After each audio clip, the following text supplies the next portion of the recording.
Assalamualaikum warahmatullahi wabarakatuh. Halo para instruktur serta teman-teman peserta pelatihan Machine Learning with TensorFlow. Kami dari tim Agriculture 6 akan memaparkan hasil penelitian kami tentang prediksi produksi padi dan jagung dengan menggunakan metode LSTM dan RNN. Ketersediaan pangan yang berfungsi untuk menjamin pasokan pangan untuk memenuhi kebutuhan seluruh penduduk, baik dari segi kuantitas, kualitas, keragaman, dan keamanan merupakan salah satu faktor ketahanan pangan. Oleh karena itu, sangat penting untuk menjaga ketersediaan pasokan padi dan jagung di Indonesia. Karena padi merupakan bahan pokok bagi sebagian besar penduduk di Indonesia, sedangkan jagung merupakan bahan pokok alternatif setelah padi. Menurut Elviana, produksi padi dan luas lahan jagung merupakan faktor yang sangat signifikan berpengaruh terhadap produksi padi. Akan tetapi, saat ini telah banyak lahan pertanian yang telah beralih fungsi, sehingga pemerintah harus memiliki gambaran bagaimana produksi komoditas padi dan jagung apakah masih dapat memenuhi ketersediaan pangan. Outline dari slide presentasi ini akan berisikan perkenalan anggota dan pembagian tugas, lalu dilanjutkan dengan penjelasan dataset yang dipakai. Selanjutnya akan dijelaskan mengenai langkah-langkah kerja yang dilakukan, lalu penjelasan mengenai hasil dan evaluasi, dan yang terakhir adalah kesimpulan. Ya, selamat pagi para mentor Kominfo. Perkenalkan, saya Adriana Dina dari kelas B. Peran saya dalam proyek ini adalah yang pertama membuat project schedule pada proposal, kemudian melakukan training untuk dataset padi menggunakan metode RNN, kemudian bersama kita membuat slide presentasi dan final report serta membuat video. Terima kasih. Saya Junjunaiti dari kelas B. Saya bertugas untuk membuat summary eksekutif, kemudian mencari referensi, kemudian bersama-sama dalam membuat laporan dan presentasi, serta mengeksplorasi untuk model LSTM pada produksi padi. Saya Arna Fariza dari kelas C. Saya bertugas di sini untuk melakukan perancangan untuk menyelesaikan masalah untuk prediksi jagung dan padi ini di proposal. Kemudian juga yang kedua, saya bertugas untuk melakukan prediksi jagung dengan menggunakan LSTM dan RNN. Kemudian bersama-sama dengan teman-teman kita membuat slide presentasi, final report, dan juga video.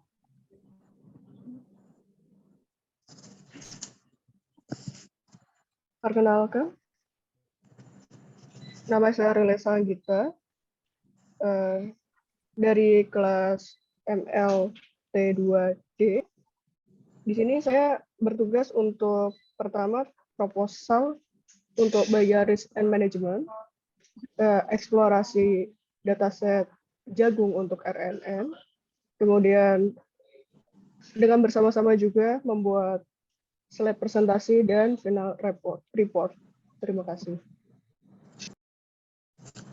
Perkenalkan, nama saya Septi Dwi Kurniasari dari kelas D. Di sini saya membantu dalam pengerjaan project reference di dalam dokumen proposal. Selanjutnya membuat prediksi jagung di Provinsi Lampung dengan model LSTM dan RNN. Selanjutnya membantu bersama-sama membuat slide presentasi dan final report dan juga video.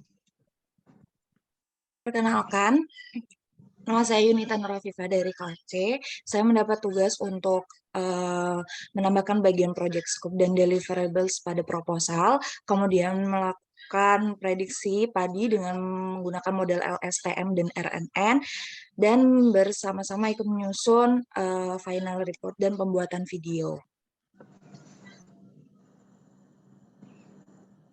Slide. Untuk dataset sendiri yang kami gunakan ialah kami menggunakan dua komoditas makanan pokok, yaitu jagung dan padi yang sudah disediakan oleh tim DTS. Kemudian data jagung dan padi ini akan berisi informasi mengenai hasil produksi panen padi dan jagung dari tahun 1993 sampai 2015.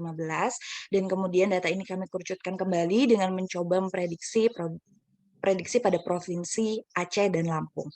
Slide. Untuk Untuk datasetnya sendiri adalah kemudian kami akan memprediksi dua komoditas dengan melakukan pembandingan dua metode, yaitu metode LSTM dan RNN. Dua metode ini dipilih karena dataset yang tersedia berbentuk time series. Langkah kerja yang kita lakukan yaitu yang pertama kita mengopen dataset, setelahnya kita melakukan transport dataset tersebut sehingga tipe dataset akan berubah menjadi tipe float. Kemudian kita melakukan cleaning dataset dengan mengisi kolom yang berlainan dengan min dan menentukan kolom yang menjadi data training serta testing, lalu normalisasi menggunakan min dan max. Setelah itu kita menentukan data training dan testing yang berupa dataset dari Provinsi Aceh serta Lampung. Setelah itu melakukan modeling LSTM maupun RNN dan melakukan training dan prediksi. Hasil yang kita dapatkan dari implementasi RNN dan LSTM untuk dataset yang sudah kita lakukan di sini, jadi kita gunakan masing-masing model LSTM dan RNN-nya ini kita gunakan satu blok LSTM dan satu blok RNN. Hasil training loss-nya ya dapat dilihat di sini untuk Provinsi Aceh, baik LSTM maupun RNN, kita dapatkan hasil yang optimal. Namun kalau kita lihat dari hasil grafiknya, ini LSTM menghasilkan grafik loss-nya yang lebih baik ya, jadi lebih optimal dibandingkan dengan RNN. Dalam hal ini kita gunakan loss function-nya adalah MSE dan juga optimizer-nya adalah Adam.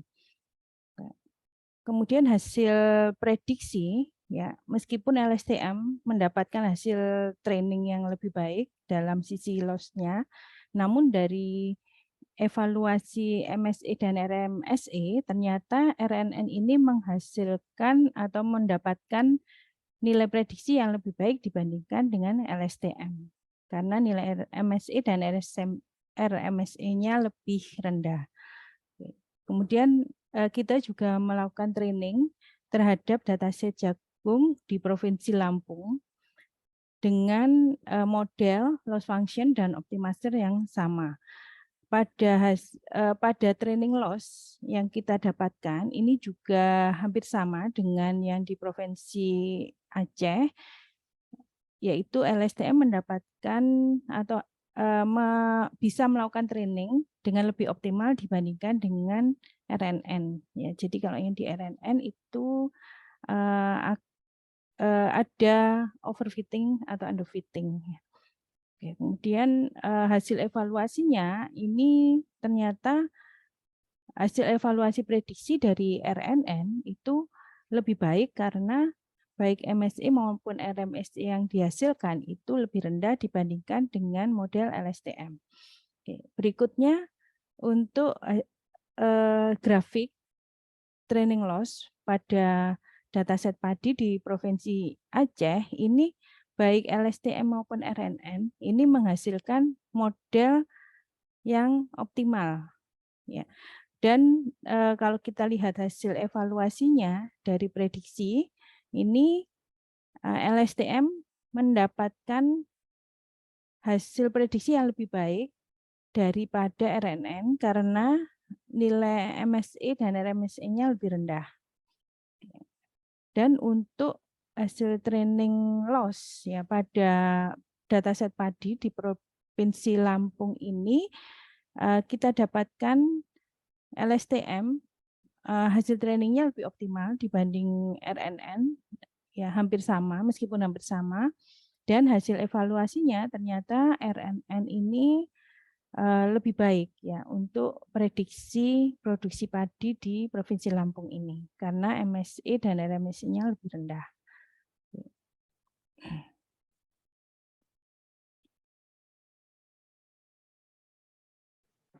Untuk kesimpulan dari prediksi padi dan jagung yang menggunakan metode LSTM dan RNN yang telah kami lakukan, yang pertama, model RNN menghasilkan hasil yang lebih optimal untuk dataset padi dan jagung dibandingkan LSTM. Namun, karena jumlah data yang terlalu sedikit, sangat mempengaruhi tingkat akurasi MSE, RMSE dari model. Kemudian, dataset yang hanya memiliki indeks tahun, year to year, menyebabkan tidak dapat dilihatnya tren musiman dan siklisnya. Selain itu, karena datasetnya hanya bersifat univarian, hanya data produksi, maka hanya dimungkinkan prediksi melihat atau mempelajari pola yang terjadi di masa lalu.